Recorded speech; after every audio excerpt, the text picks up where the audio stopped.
সেই শতকোটি ভুজঙ্গনাগণ একমুখী হয়ে গোবিন্দের দিকে ছুটছেন রাসস্থলিতে। কেন না, তাদের অঙ্গ লালসা, তাদের প্রাণনাথের সঙ্গে মিলিত হবেন। তারা প্রাণনাথ কথা দিয়েছিলেন, হে ব্রজদেবীগণ, আগামী রজনীতে তোমাদের সঙ্গে আমি মিলিত হব, মিলন হবে। তাই যখন তারা বংশীর ধ্বনি শুনে ছুটছেন, আমার রাধারানী তার কর্ণেও বংশীর ধ্বনি এলো। কেন, সুখ পাখি সেই সুখের কাছে বসে রাধারানী গোপীদের সঙ্গে কৃষ্ণ কথা আলাপন করছিলেন। অমনি বংশীর ধ্বনি রাই রাই বলে ডেকে উঠল, রাই নাম ধরে। আর রাধারানী বললেন, ওই দেখো আমার বধূর বংশীর ধ্বনি ছুটে এসছে, আমাকে এখনই যেতে হবে। তাই কি করলেন রাধারানী, তিনি বললেন আমাকে এক্ষুনি যেতে হবে, সাজবার সময় নাই। কারণ আমি যদি এখন সাজতে বসি তাহলে সাজাটাই আমার সাজা হয়ে যাবে।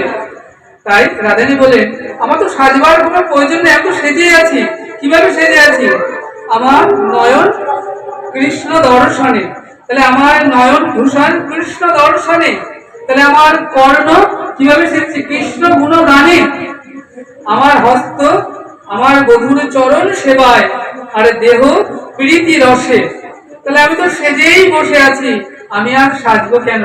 ললিতা বিশাখা বললেন, না সই না, তোকে সাজতেই হবে।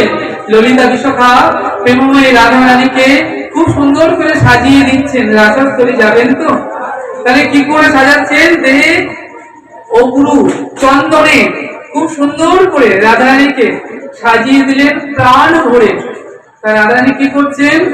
আজকে সমস্ত ব্রজ দেবীগণ গোপিনীগণকে নিয়ে রাধারানী চলেছেন কোথায়? অভিসারে। আজ অভিসারে চলে রায় শ্যাম দর্শনে। অভিসারে যখন চলেছে শ্যাম অর্থাৎ প্রাণ বধূর সঙ্গে দর্শনে, যেতে যেতে ললিতা বিশাখা কি করছেন না, দু হাতে ফুল নিয়েছেন ঝুড়িতে করে। কেন? রাধারানীর চরণ কোমল, না জানি ওই পথে কত ব্যথা পাবে। তাই কি করছেন? আজ চন্দ্র বদনী রায় ধ্বনি অভিসারে চলে শ্যাম দর্শনে। যখন চলেছেন রাধারানী, তাহলে শ্যাম মোহিনী চন্দ্র বদনী মদন মোহিনী আজকে শ্যাম দর্শনে যাচ্ছেন। আর ললিতা বিশাখা সখীগণ ঝুড়িতে করে ফুল নিয়েছেন, ফুল ছড়াতে ছড়াতে পথে যাচ্ছেন। আর রায় ধ্বনির চরণ ওই পুষ্পের উপর চেপে চেপে রাধারানী চলেছেন। আর যখন যাচ্ছেন রাধারানী আর কি করছেন? যেতে যেতে ললিতাকে বলছেন, ললিতা রাসস্থলী আর কত দূর বল ললিতা।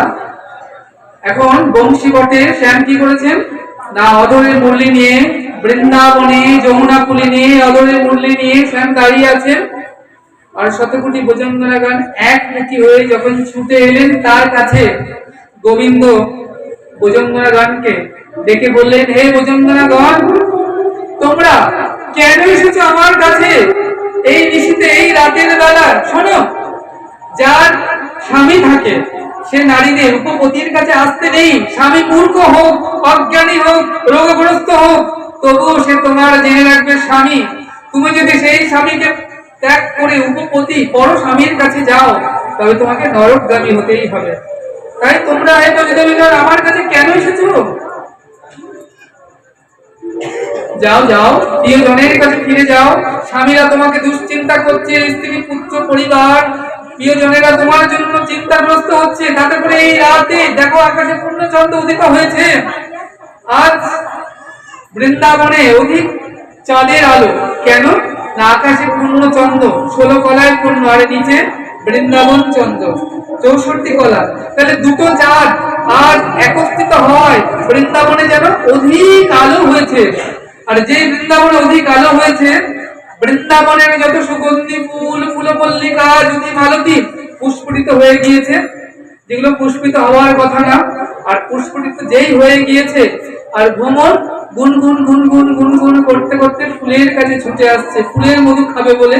আর বৃন্দাবনে মৃদুমন্দ পবন বইছে, সুখসারী ডালে বসে জয় রাধে গান গাইছে।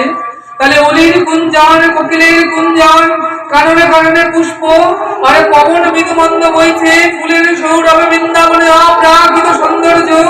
রাসস্থলী রাসক্রিয়ার উপযুক্ত পরিবেশ সৃষ্টি হয়েছে। তাই মৃদুমন্ত পবন যখন বইছে, অলি মধু খাবে বলে তো ফুলের কাছে ছুটে আসছেন, কিন্তু ওই পবনে বসতে পারছেন না। ফুলের উপর বসতে না পেরে অলি আর গুনগুন গুনগুন করছে, রাগে গুনগুন গুনগুন করছে অলি। অমনি পুষ্প যেন মূর্তিমান্ত হয়ে গিয়েছে। বৃন্দাবনে দেখো সব অপ্রাকৃত তরুলতা বৃক্ষ। বৃন্দাবনে যারা গিয়েছে দেখবে বৃন্দাবনের বৃক্ষগুলো মাথা নিচু করে থাকে, কেন? রাই চরণ পাবে বলে। যারা ভজনে শ্রেষ্ঠ, যাদের অন্তরে ভজন, তারাও দেখবে সবসময় বিনয়বৎ মাথা নত করে থাকে। তাই আজকে কি হয়েছে জানো, যখন সেই পুষ্প বৃন্দাবনের প্রতিটা বৃক্ষ এক একজন মুনি ঋষি বসে আছেন ভগবানের রাস দর্শন করবেন বলে। তাই আজকে বৃন্দাবনে পুষ্পরাজি বলছেন অলিকে, হে ভ্রমর, খুব ধ্যান দেবেন, হে ভ্রমর, আজ ঋষিতে ছুসরে ভ্রমর, আজ ঋষিতে ছুসরে। জানিস আমরা বৃন্দাবনে জন্মগ্রহণ করলাম কত আশা নিয়ে, কত স্বাদ নিয়ে, কেন জানিস? কৃষ্ণ চরণ পাবো বলে, গোবিন্দ সেবায় লাগবো বলে। কিন্তু আমরা যখন পুষ্পিত হই, আমরা তো ফুল, শাখায় শাখায় বৃন্দাবনে কত পুষ্প ফোটে, আমরা যখন পুষ্পিত হই তখন তোরা গুনগুন গুনগুন করতে করতে ছুটে আসিস, আমাদের ফুলের বক্ষে বসিস, গুনগুন গুনগুন করতে করতে কত ভালোবাসার গান গাস, ফুলকে চুম্বন করে ফুলের মতো আহরণ করে নিয়ে যাস। আর আমরা কি করি জানিস? আমাদেরকে অপবিত্র করে রেখে দিয়ে যাস। আর ওইদিকে সূর্যদেবের কিরণ যখন দুপুরবেলা প্রচন্ড তাপ, আমরা বিন্দু থেকে ঝরে পড়ি, আর পবন দেব ওই ধুলায় গড়াগড়ি খেয়ে আমরা ওই ড্রেনের মধ্যে গিয়ে পড়ে থাকি। তাই আমরা বৃন্দাবনে জন্মগ্রহণ করলাম, পুষ্প দেহ পেলাম বটে, কিন্তু গৌর গোবিন্দ সেবায় লাগলাম না রে। আজকে পুষ্পের দুঃখ। তাহলে আজকে পুষ্প কি বলছে?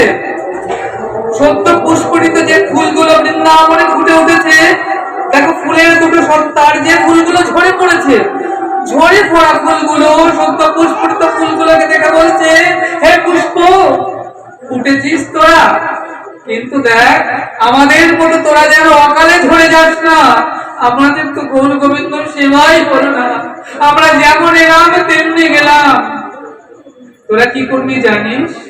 তোরা যখন ওই দেখ বোঝে দেবীগণ উদ্যমীকে হয়ে ছুটে আসছে, আজ বৃন্দাবনের রাসস্থলীতে রাস ক্রিয়া হবে, শত শত কোটি বোজঙ্গনা গান, ঘিরি ঘিরি বোজবালা সাথে নিয়ে চিকন কালা।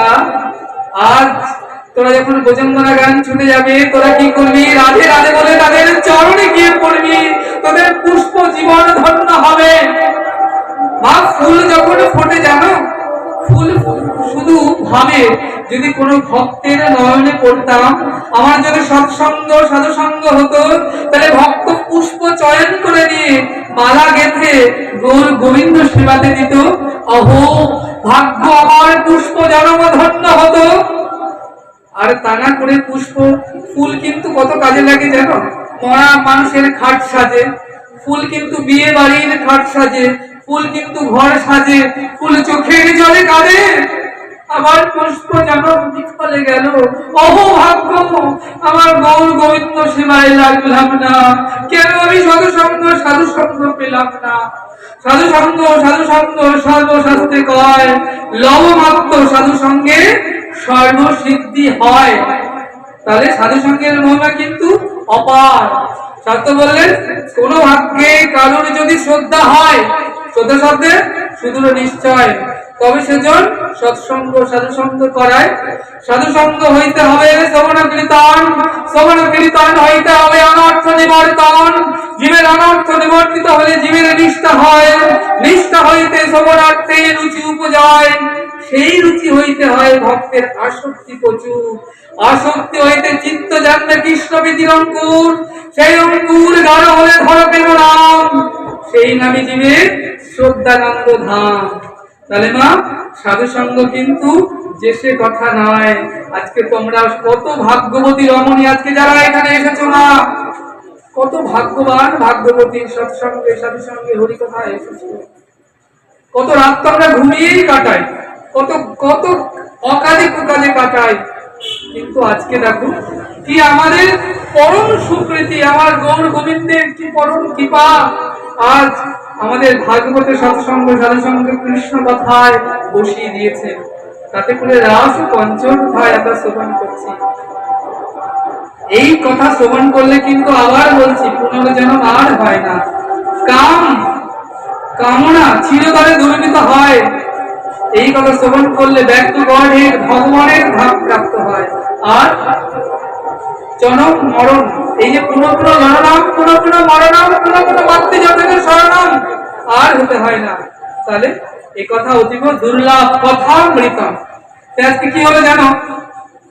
তাই আজকে ফুল কাঁদছে, কেঁদে বলছে তোরা যেমন আমাদের মতো অকালে ঝরে যাস না, সময় থাকতে গৌর গোবিন্দ চরণে এসে পড়িস। এই জগতে আমার দু প্রকার মানুষ আছে, যারা গৌর গোবিন্দ সেবা করে, কৃষ্ণ গুরুদেবের পাদপদ্ম আশ্রয় করে যারা গৌর গোবিন্দ সেবাতে রত হয়েছেন। আর এক প্রকার মানুষ আছে কৃষ্ণ সেবা করে না, গৌর গোবিন্দ সেবা করে না, বিষয় সেবাতে থাকে। তারা ওই ঝরে যাওয়া ফুলের মতো, তারা জগতে আসে, আহার নিন্দা বই মৈথুন করে, আবার জগৎ ছেড়ে চলে যায়।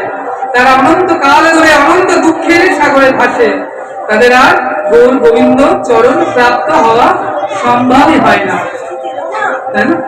আজকে আমাদের গৌর গোবিন্দ চরণ প্রাপ্ত হব এমন সুকৃতি লাভ হয়েছে। আজকে কি হলো? গোপীগণ ছুটে আসছেন, প্রেমময় রাধা রানী ছুটে আসছেন। গোবিন্দ বললেন তোমরা কেন এসেছো? যাও যাও যাও, আপন ঘরে ফিরে যাও। এই কথা শ্রবণ করে ভোজনগণ আজকে কি করলেন না, আজকে তারা মনে মনে যেন কষ্ট পেলেন যে তুমি তো আমাদেরকে বংশীধ্বনি করে ডেকে আনলে তোমার কাছে। আজকে এখানে সুকান্ত নগরের পুজো কমিটি সবাইকে ডেকে আনলেন, যেখানে ভাগবত আসর হবে, আগামীকাল এখানে প্রসাদ সেবা হবে, প্রসাদ সেবার জন্য সবাই আসবে, মহোৎসব হবে। তোমরা এলে, দেখলে আগামীকাল, আজকে ভাগবত কথার পর আগামীকাল দেখলে কোথায় প্রসাদ সেবা, কোথায় ভোগরাগ, কমিটির লোকেরা বসে আছে, জিজ্ঞেস করছে কি গো তোমরা কেন এসেছো, কি জন্য এলে? আজকে ভোজদেবীগণের অবস্থা হচ্ছে তাই, গোবিন্দ বংশীধ্বনি করে ডেকে এনেছেন। গোবিন্দ বলছেন কেন এসেছো? শিক্ষাগতম ভোজদেবীগণ কেন এলে? ও বুঝতে পেরেছি তোমাদের আসার কারণ, সারাদিন সংসারের কাজে ব্যস্ত থাকো। আজকে দেখো আকাশে পূর্ণচন্দ্র উদিত হয়েছে, বৃন্দাবন আলোকিত হয়েছে, ওই দেখো কি সুন্দর বৃন্দাবনের শোভা, কলির গুঞ্জান, কোকিলের গুঞ্জান, শাখায় শাখায় পুষ্প, বৃন্দাবনে অপ্রাকৃত শোভা। তাই রাতের বেলা সেই অপ্রাকৃত বৃন্দাবন দর্শন করতে এসেছো। আর তা না হলে ওই দেখো যমুনায় তাকিয়ে দেখো, চাঁদের কিরণ পড়ে যমুনার ছলাকে ছলাকে জলরাশি, কি অপূর্ব শোভা, তোমরা তাই দর্শন করতে এসেছো। আর তাই যদি না হয় তাহলে নিশ্চয়ই আমার কাছে তোমরা কিছু চাইতে এসেছো। জানো তো ভক্ত আমার চরণে তুলসী দিয়ে শুধু চায় এটা দাও সেটা দাও ওটা দাও, তোমরাও যদি কিছু চাইতে এসেছো। ভোজদেবীগণ বললেন হে গোবিন্দ আমরা তোমার কাছে কিছু চাইতে আসিনি, কিছু নিতে আসিনি, আমরা তোমাকে দিতে এসেছি। গোবিন্দ বলেন কি দেবে আমার, আমি বিশ্ব ব্রহ্মাণ্ডের অধীশ্বর। বলেন যা নাই তোমার ভান্ডারে আজ তোমায় তাই দিয়ে যাব। তাহলে ভোজদেবীগণ কি দিলেন? এই দেহ গেহ ধন জন যৌবন ইহকাল পরকাল কৃষ্ণায় গোবিন্দায় ভগবতে নমঃ বলে অর্পণ করলেন। জয় শ্রী দাও হৃদয়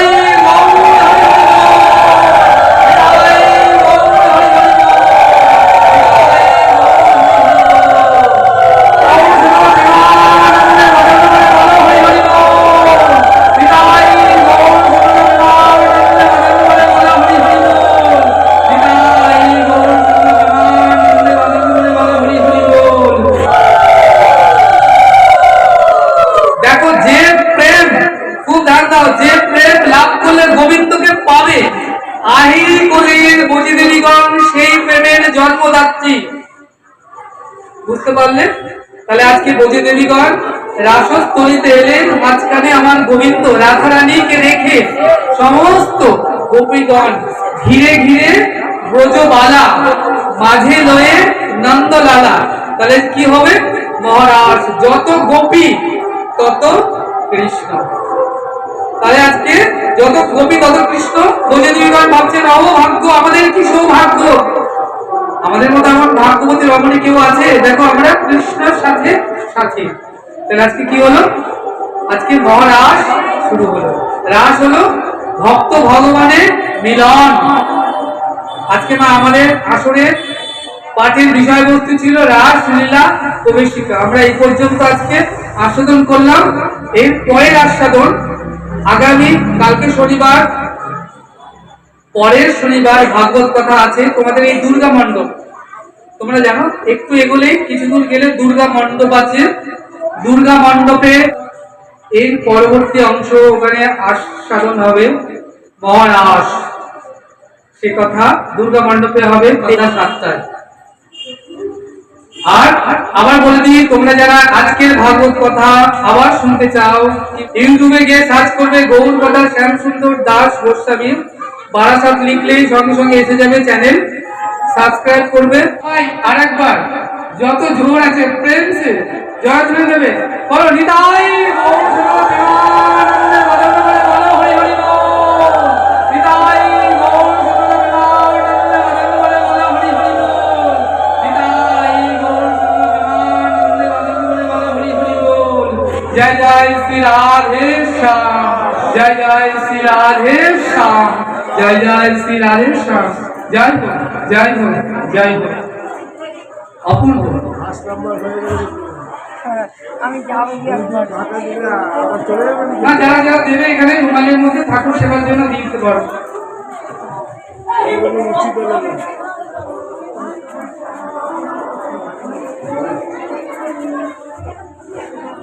এটা আমার সাক্ষাৎ গোবিন্দ। ভাগবতকে কপালে লাগালে কপালের যে অশুভ প্রভাব কেটে যায়, গিরির সুখ শান্তি আনন্দ লাভ হয়, কৃষ্ণ প্রেম হয়।